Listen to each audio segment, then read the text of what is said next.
Good morning, y'all. Today we're going to cover Vault of Glass in D2. Now, for those of you who have done this raid in D1, many of the mechanics will be familiar.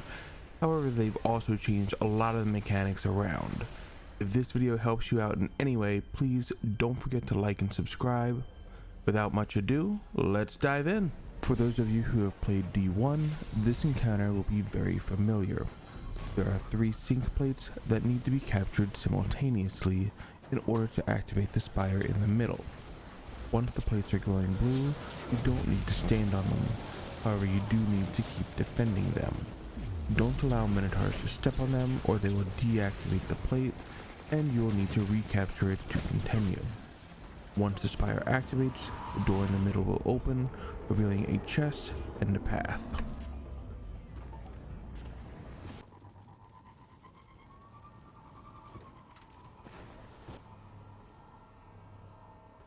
This encounter will be another one that is very familiar to D1 players. The encounter will start as soon as one person jumps down and will focus heavily on ad clear. Players will have to defend 3 confluxes on the left, right, and middle from sacrificing Vex over the course of 3 waves, with more ads spawning each time. The big change here is there is now a wyvern that will spawn toward the end of each wave on each side where there is a conflux. If this wyvern sacrifices at any of the confluxes, it will be an instant wipe. There will also be an overload minotaur at the end of each phase that you'll need to kill in order to progress the encounter.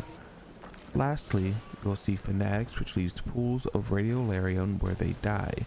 If you step in one of these pools, you will be marked for negation, which will instantly kill you when the Templar does his ritual of negation. To cleanse the debuff, you will want to enter the pool of light in front of the Templar. However, when you do, the pool will disappear, so you'll want to step into it along with anyone else who is marked at the same time. The confluxes will progress in the following order: the one in the middle, one on both the left and right, and then all 3. Once you complete the encounter, the Templar disappears and a chest appears.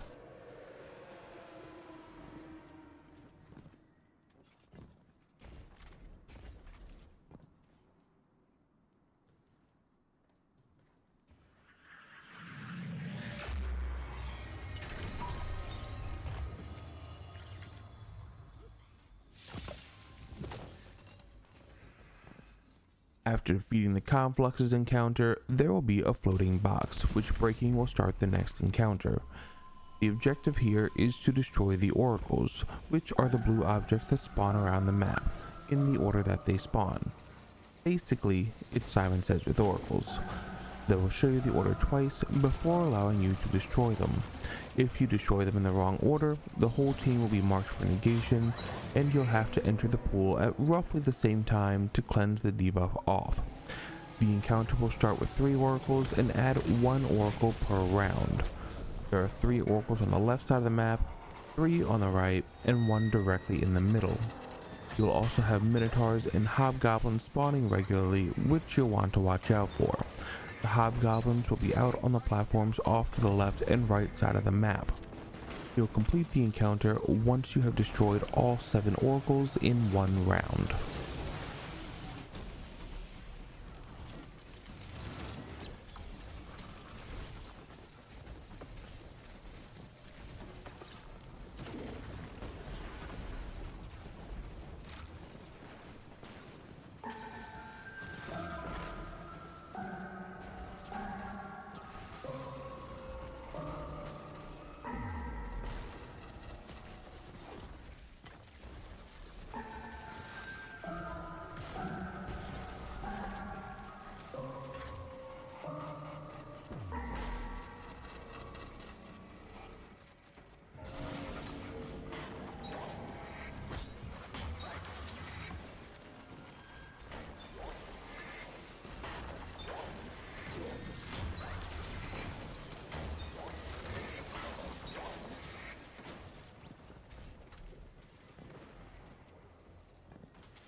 The Templar is finally coming out to play. This will largely be a DPS check, so I recommend either using double slug shotties with Anarchy or Xenophage, along with a Lunawell and damaged supers. To start the encounter, someone will need to pick up and hold the shield where the pool of light was earlier. Much like the previous encounter, there will be oracles that need to be killed in the same order that they spawn, in order to avoid being marked for negation. However, this time around there will only ever be 3 to destroy. After the first 3 are destroyed, start setting up for DPS on the platform to the left of the Templar. The relic holder will use the shield super to break the Templar's barrier and start DPS phase. During DPS, the Templar will attempt to teleport away, which will be telegraphed by a large red circle with a blue beacon in the center. The relic holder will want to move between these teleport circles in order to block the teleport and extend the DPS phase. If done right, the Templar can be killed before the second set of oracles finish spawning in.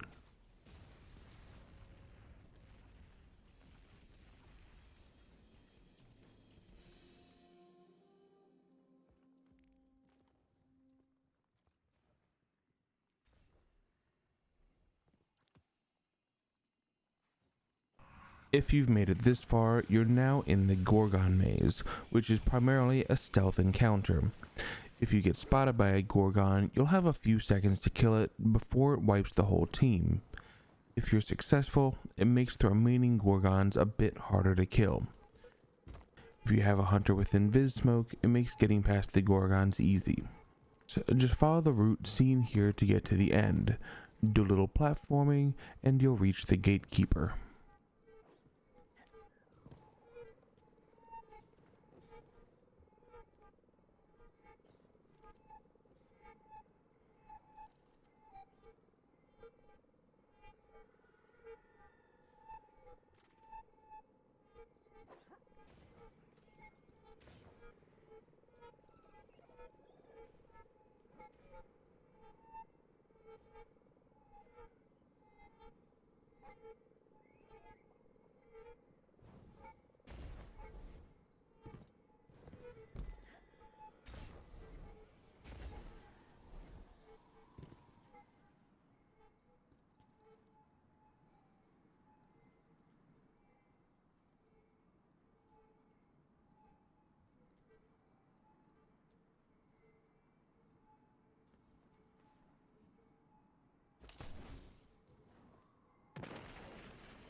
This encounter is fairly simple, but is quite different from how it was in D1.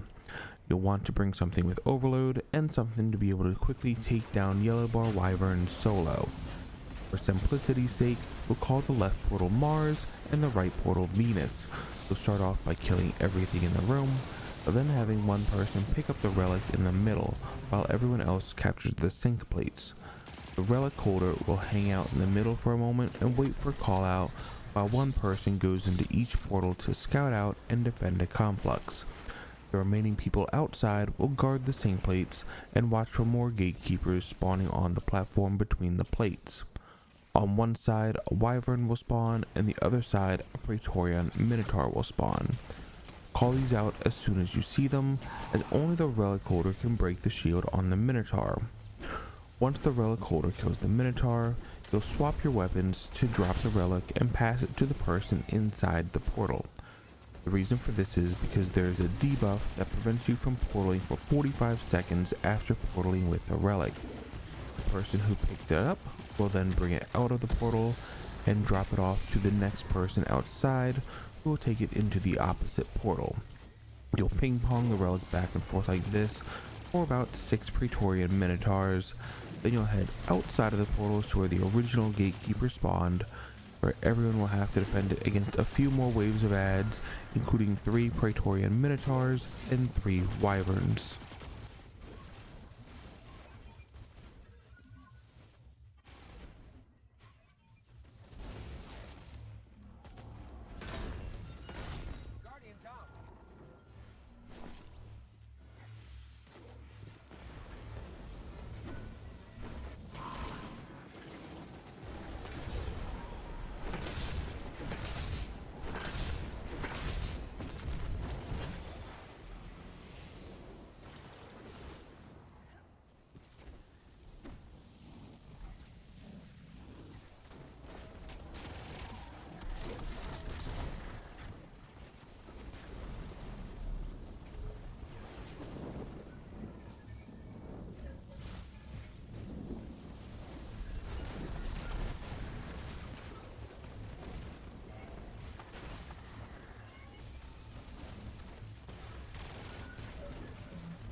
It's time for the final boss.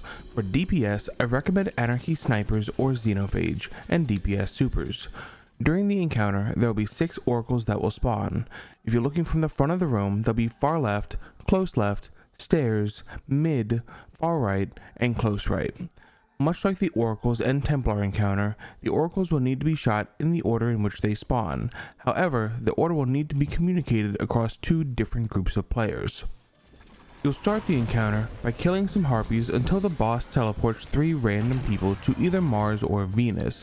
One little tip, on each side there are flying harpies where if you kill all but one per side, no more will spawn, and you'll only need to worry about the ground harpies. If you're not teleported, one person needs to call out the order in which the oracles spawn for the players who were teleported to shoot, while the other 2 open the portal to the area that was teleported to and clear adds. Be cautious here, as there will be a large number of supplicants mixed in with the harpies. There will be 3 rounds of oracle spawning before DPS starts, and they happen pretty quickly, so make sure you're watching them. If you're teleported, one person will need to pick up the relic while someone calls out which planet you're teleported to. Run down the stairs and quickly kill the gatekeeper, then keep running past the platform to the front of the room. The 2 people not carrying the relic need to listen for the oracle callouts, then shoot them in the order that they are called out in. Whenever marked by the void begins to make it hard to see, the relic holder will need to hold their sword block button in order to cleanse the mark from everyone around them. Between the 2nd and 3rd oracle round, rotate from the front of the room over to the portal, finish off the last oracle round, then hop to the portal, get the last cleanse, and move to the middle platform for DPS.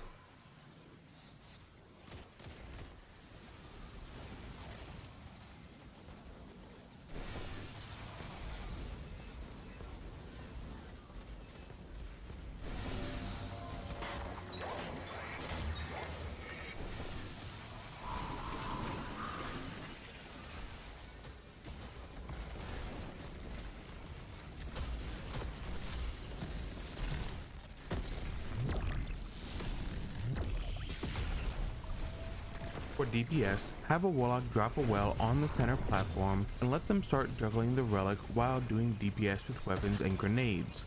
Everyone else should start popping burst DPS supers such as Thunder Crash, Nova Bomb, and Golden Gun, throwing grenades as often as they come up, and hitting with weapons when abilities are not up. During DPS, someone will get a debuff called Imminent Detain, which will detain them and anyone near them. To handle this, have the person with the debuff jump forward onto the platform with a pillar between them and Atheon. Shoot them out and resume DPS. One quick note, sometimes this debuff may not happen if Titans are thunder crashing, as getting Atheon to stomp can interrupt him detaining a player. Once DPS is over, rinse and repeat until Atheon is dead and claim your loot. Thank you for watching this video, and I hope you enjoyed your run through the Vault of Glass. If this video helped you in any way, please remember to like and subscribe. If you need help with any raids on PC, or you just want to watch me throw, please visit me at twitch.tv/AndosDan, and we should be able to start helping console players when crossplay launches in Season 15. A special thanks to everyone who helped put this video together, and I'll see you Guardians next time.